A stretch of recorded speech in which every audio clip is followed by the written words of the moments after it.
Didier, ce qui nous explique que sur les réseaux sociaux, on affirme, photo à l'appui, que les avions déversent des produits chimiques en plein ciel.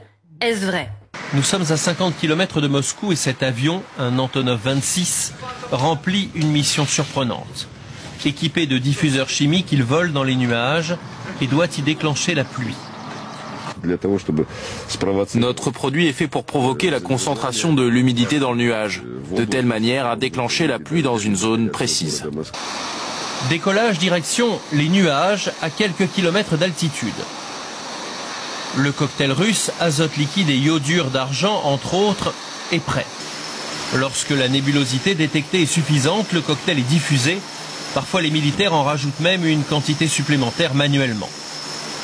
Un budget proche de 4 millions d'euros est consacré chaque année à ces opérations. Cette année, les premiers flocons sont précoces à Pékin. Ils sont tombés 2 mois plus tôt que l'an dernier. Une anomalie qui n'a rien de naturel. Les climatologues chinois disent avoir envoyé dans l'atmosphère des particules chimiques qui déclenchent ces précipitations.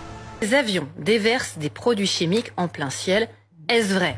Il nous a envoyé 3 photos, vous allez voir, bon, un beau ciel bleu avec des panaches de fumée qui tourbillonnent plus ou moins. Avec nous, Frédéric Simotel, journaliste high-tech BFM Business. C'est en fait la théorie des chemtrails ou des traînées chimiques qui ressort, parce que c'est pas nouveau. Les chemtrails, c'est les chemical trails, donc c'est des traînées chimiques. En fait, alors je vais rassurer tout le monde, c'est de la vapeur d'eau laissée, alors je vais revenir plus en détail, par les condensateurs, par les réacteurs des avions. En fait, alors je vais rassurer tout le monde, c'est de la vapeur d'eau laissée, alors je vais revenir plus en détail, par les condensateurs, par les réacteurs des avions. Tu mens. Mais même le fait qu'il y ait des boucles, tout ça, ça veut rien dire. Bah oui, parce que ça s'est un peu évaporé, puis l'avion a peut-être viré. S'il a fait un virage, même un virage pas très marqué, avec l'air qu'il peut y avoir, avec le vent, ça a pu pousser un peu ces traînées-là. Mais c'est vrai que évidemment, on entend beaucoup de choses. Surtout que les conspirationnistes, ils s'appuient sur 2 études réelles qui ont été faites. Une première, c'est un brevet déposé en 91 qui décrivait une méthode qui servait à répandre de sortes de faire en sorte que le rayonnement solaire s'appuie sur on met des particules dans le ciel, le rayonnement solaire rebondit sur ces particules et remonte. Comme ça évite le réchauffement une sorte de couvercle. Voilà, quoi. une sorte de couvercle que l'on met.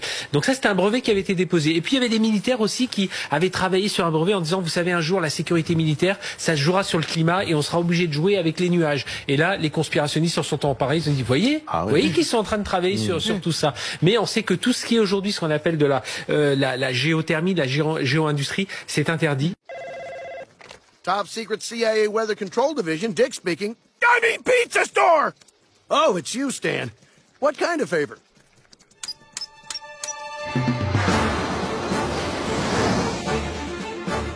Mais c'est dangereux, il y a des risques, non? Certains commencent à s'inquiéter, parce que tout ce qui est pulvérisé dans l'atmosphère, évidemment, ça finit par tomber sur le sol ou dans les rivières. Et alors aujourd'hui, les concentrations sont assez faibles, donc il n'y a pas d'impact. Mais à force, on peut se dire que ça va finir par empoisonner les plantes et les poissons. Donc il va falloir rester vigilant, parce qu'on ne joue pas impunément comme ça avec Dame Nature. En fait, alors je vais rassurer tout le monde, c'est de la vapeur d'eau laissée, alors je vais revenir plus en détail, par les condensateurs, par les réacteurs des avions. Une anomalie qui n'a rien de naturel. Les climatologues chinois disent avoir envoyé dans l'atmosphère des particules chimiques qui déclenchent ces précipitations. En fait, alors je vais rassurer tout le monde, c'est de la vapeur d'eau laissée, alors je vais revenir plus en détail, par les condensateurs, par les réacteurs des avions. Mais même le fait qu'il y ait des boucles, tout ça, ça veut rien dire.